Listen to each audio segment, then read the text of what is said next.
네, 안녕하세요. 오늘은 치과에서 활용하는 보톡스에 대해서 말씀드려 볼게요. 저희가 치과 의사가 가진 무기가 많이 있을 텐데요. 그 중에 하나가 보톡스라는 무기가 있을 수가 있습니다. 어떤 분들은 치과에서 왜 보톡스 하냐 그러는데 그거는 조금 아직은 좀 잘 모르셔서 하시는 말씀이고, 치과라고 하는 곳에서 굉장히 많은 일을 하지 않습니까? 예를 들어 양악수술, 구강암 수술.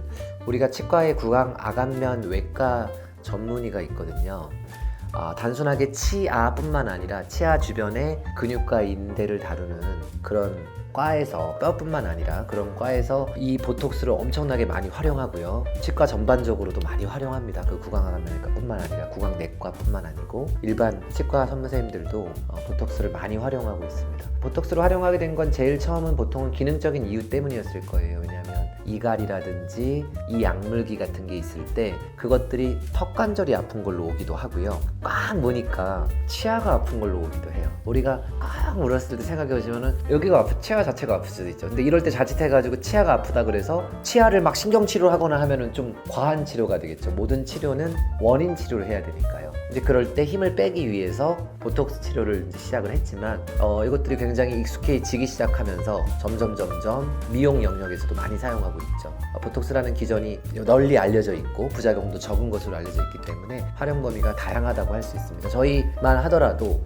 가장 흔하게 여러 가지 이제 오늘 설명드릴 그런 곳에다가 보톡스를 많이라고 표현 드릴게요. 많이 활용하고 있습니다. 주름만 생겼다 하면 보톡스라고 생각하시는 분들이 꽤 있어요. 근데 주름이라고 하는 거를 좀 구별을 해줘야 됩니다. 그러니까 내가 찡그릴 때 생기는 주름하고 그 다음에 가만히 있어도 이렇게 생기는 이런 주름, 팔자주름 같은 거, 그런 거는 많이 다른 거다. 그래서 앞에 것을 동적인 주름이라고 하고 가만히 있어도 생기는 주름을 정적인 주름이라고 하는데, 정적인 주름은 필러라는 걸로 메꿔야 되고요. 왜냐면 어떤 이유로 거기에 있는 조직들이 흡수되고 얕아져서 생긴 것들이니까 그런 것들은 메꿔야 되는 거고요. 가만히 있어도 생기기 때문에. 두 번째, 동적인 주름, 우리가 오늘 다루는 동적인 주름은 보톡스를 통해서 줄여낼 수가 있습니다. 보톡스 기전까지 오늘 설명드릴 건 아니지만 어쨌든 움직인다고 하는 것이 뇌에서 명령을 전달해서 그 근육에 내려가는 건데요. 마지막 근육에 전달되는 그 포인트의 명령어를 차단한다라고 보시면 될 것 같아요. 그래서 그런 차이를 먼저 구별하면서 좀 말씀드려 볼게요. 흔하게 놓는 보톡스 큰 순서대로 말씀드리면은 제일 첫 번째는 그냥 여기 교근에다가 놓는 이갈이 보톡스라고 부르는 거예요. 이 약물기 보톡스라고 볼 수도 있고, 이것을 치과에서 해야 되는 이유는 그 결과론적으로 나오는 치아의 마모라든지 치아의 통증, 치아의 시림, 이런 것들을 먼저 발견할 수 있는 곳이라는 거죠. 그래서 보고 이건 너무 많이 파였고 너무 많이 시리지만 이것은 원인이 치아 자체가 아니라, 치아가 썩어서 그런 게 아니고 치아가 깨져서 그런 게 아니고 꽉 무는 힘에 의해서 그런 거다라고 판단이 된다면 그때는 여기다가 이제 보톡스를 많이 놓고 있습니다. 놓는 포인트는 주로 교근이 되고, 교근이 가장 크게 이 악무는 데 필요한 근육이거든요. 교근에 놓고, 또 교근으로 모자르시는 분들이 있어요. 네, 그런 분들은 측두근에 같이 병행해서 놓고 있습니다.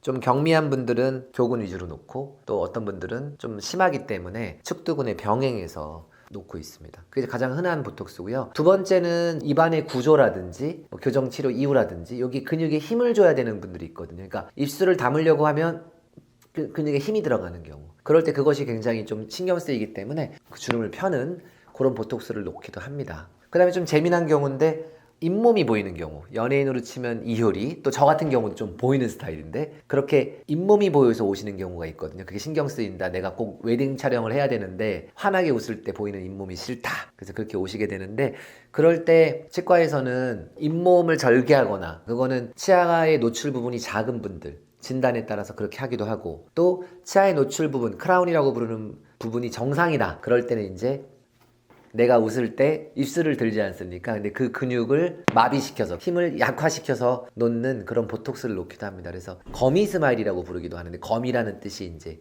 잇몸을 뜻하거든요. 그래서 잇몸이 많이 보이는 스마일일 때 찾아오시기도 하고, 그래서 그런 것들이 이제 치과에서 놓는 거고요. 그 외에 이제 저 이렇게 찡그릴 때 미간주름 이거 신경 쓰여요. 혹은 이 눈가주름, 여자분들이 한 30대 지나면 눈가주름 생기지 않습니까? 남자분들도.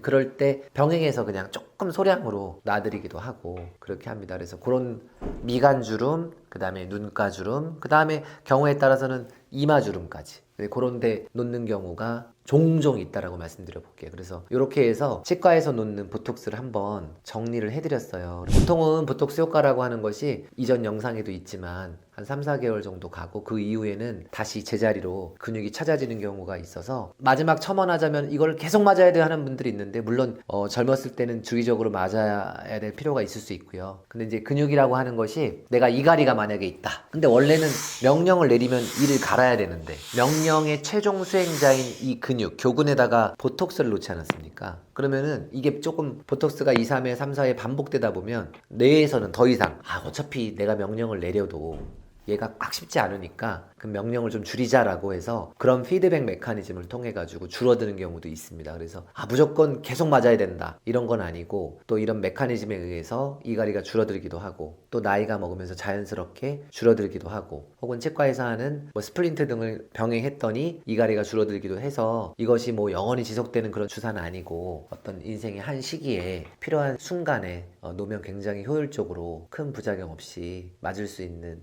술식이다라고 정리해 보겠습니다. 오늘은 치과에서 하는 다양한 보톡스 이런 주제로 한번 정리를 해 보았습니다. 도움 되셨기를 바라면서 마치겠습니다.